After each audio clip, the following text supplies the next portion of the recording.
Hello, good afternoon, dear students. So you're most welcome on your own channel, Economy Chanakya Jitendra Singh. As you know myself, Jitendra. uh, आप सभी लोग परिचित हैं मुझसे। तो चलिए हम नेक्स्ट क्वेश्चन अपना शुरू करते हैं, दैट इज़ फॉर इकोनॉमी। क्योंकि अब आपको इसी चैनल पे दो सब्जेक्ट्स के लेक्चर्स प्राप्त होंगे। पहले तो आपको इकोनॉमी का लेक्चर मिल ही रहे थे, अब साथ में कल से आपका इकोलॉजी एंड एनवायरनमेंट का भी लेक्चर प्रारंभ हो गया है। तो हम अपने इकोनॉमी के लेक्चर को आगे बढ़ाते हुए हम क्वेश्चन नंबर 26 को देखते हैं। जैसा कि 25 क्वेश्चन हम पहले ही डिस्कस कर चुके हैं, ऑलरेडी डिस्कस 25 क्वेश्चन, और आप लोगों ने उसको पढ़ लिया होगा और अपने नोट्स में उसको अपडेट कर लिया होगा। That is very important questions. तो क्वेश्चन नंबर 26 में देखते हैं क्या है। Which of the following statements is are right. निम्नलिखित कथनों में से, निम्नलिखित स्टेटमेंट में से कौन से कथन सत्य हैं या है। तो स्टेटमेंट नंबर फर्स्ट आपका है, GDP calculated at current prices is known as nominal GDP.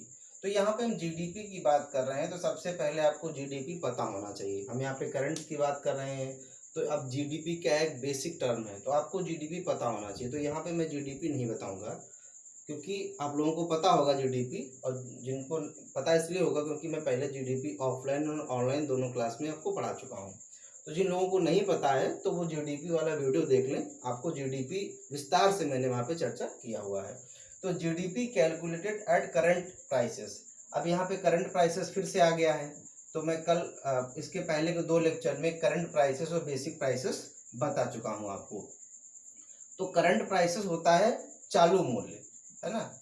Current prices को कहते हैं चालू मूल्य।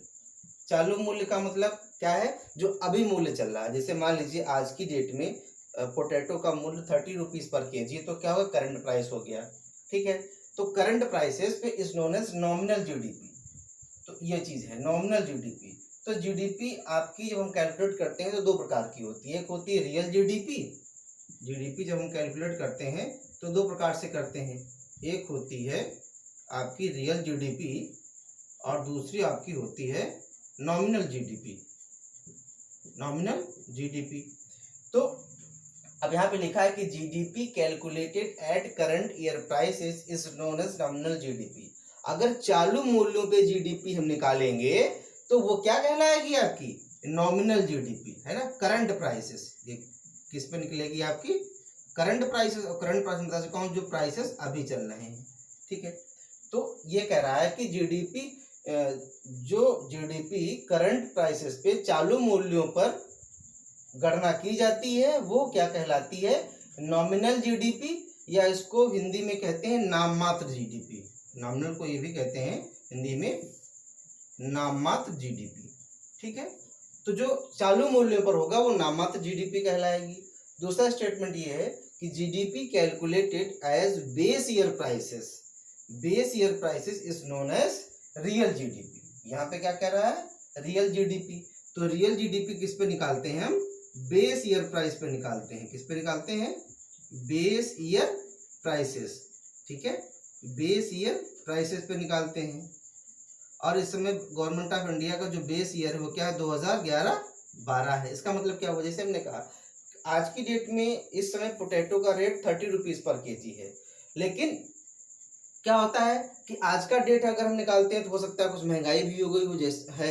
तो अगर हम जब हम करंट प्राइसेस पे किसी चीज़ की वैल्यू निकालते हैं तो उसमें क्या होता है, महंगाई भी रहती है। जब हम बेस ईयर प्राइस पे निकालते हैं तो उसमें क्या होती है, महंगाई समायोजित हो जाती है। अब मान लीजिए कि आज करंट प्राइसेस में तो आलू का रेट 30 रुपीज़ पर केजी है, लेकिन 2011-12 में मान लीजिए 15 रुपीज़ पर केजी रहा हो। तो अगर हम जो भी हमने प्रोडक्शन किया है तो उसकी जो मूल्य है हम बेस ईयर पे निकालें। जैसे मान लीजिए हमने 100 केजी पोटैटो का प्रोडक्शन किया, तो आज की डेट में अगर उसका मूल्य निकालेंगे तो 30 के हिसाब से निकालेंगे तो वो 3000 का हो जाएगा। लेकिन अगर उसी 100 केजी का मूल्य हम बेस ईयर प्राइस पे निकालें तो हमने मान लिया 15 रुपये पर केजी था, तो 1500 हो जाएगा। तो कितना हो जाएगा, 1500 हो जाएगा।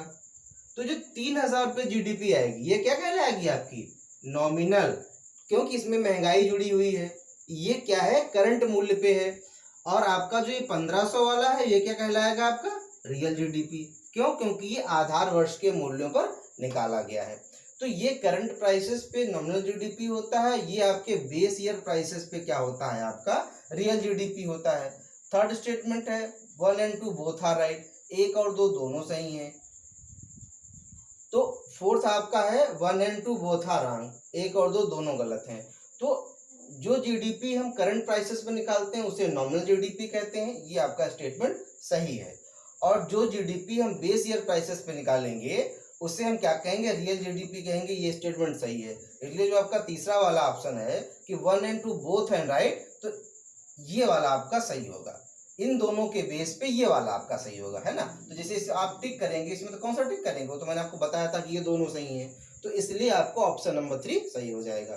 तो इस चीज को आप समझ गए होंगे कि ये करंट ईयर प्राइसेस पे जीडीपी नॉमिनल कहलाता है और बेस ईयर प्राइसेस पे जीडीपी रियल कहलाता है। रियल को हम क्या कहते हैं, वास्तविक जीडीपी भी कहते हैं। रियल को हम क्या कहते हैं, रियल जीडीपी को हम क्या कहते हैं, वास्तविक जीडीपी।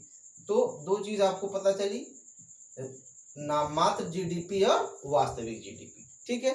तो आपको इसको यहाँ पे इस तरीके से कर लेना है।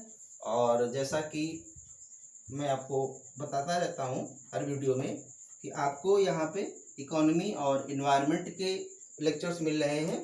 जो दूसरा चैनल है आपका,